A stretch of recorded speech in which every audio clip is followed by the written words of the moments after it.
ನಮಸ್ತೆ ಸ್ನೇಹಿತರೆ. ಸರಸ್ವತಿ ತನ್ನ ಗಂಡನಿಂದ ಬೇರ್ಪಟ್ಟ ನೋವನ್ನು ಸಹಿಸಲಾರಳು.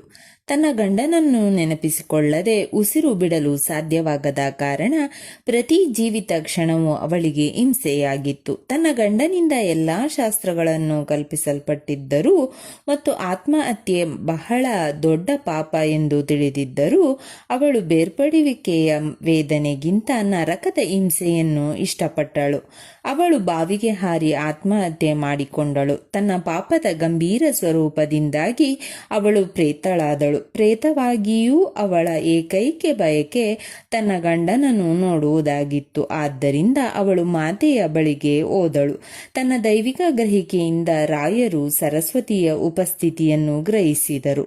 ಅವಳು ಮಾನವ ಕಣ್ಣುಗಳಿಗೆ ಗೋಚರಿಸದ ಪ್ರೇತವಾಗಿದ್ದರೂ ಸಹ ಕರುಣೆಯಿಂದ ತುಂಬಿದ ಅವನ ಹೃದಯ ಅವನು ತನ್ನ ಕಮಂಡಲದಿಂದ ನೀರನ್ನು ಅವಳ ಮೇಲೆ ಚಿಮುಕಿಸಿದನು. ಅವನ ತಪಸ್ಸಿನ ಶಕ್ತಿ ಎಷ್ಟಿತ್ತೆಂದರೆ ಅವಳ ಪ್ರಾರಬ್ಧ ಕರ್ಮ ಕೊನೆಗೊಂಡಿತು ಮತ್ತು ಅವಳು ಜನನ ಮತ್ತು ಮರಣಗಳ ಚಕ್ರದಿಂದ ಮೋಕ್ಷ ಅಥವಾ ವಿಮೋಚನೆಗೆ ಅರ್ಹಳಾದಳು.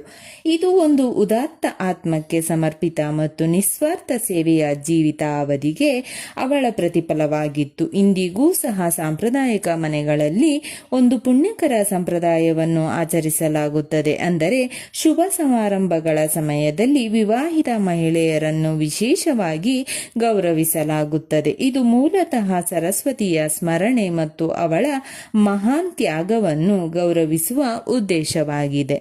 ಓಂ ಶ್ರೀ ರಾಘವೇಂದ್ರಾಯ ನಮಃ.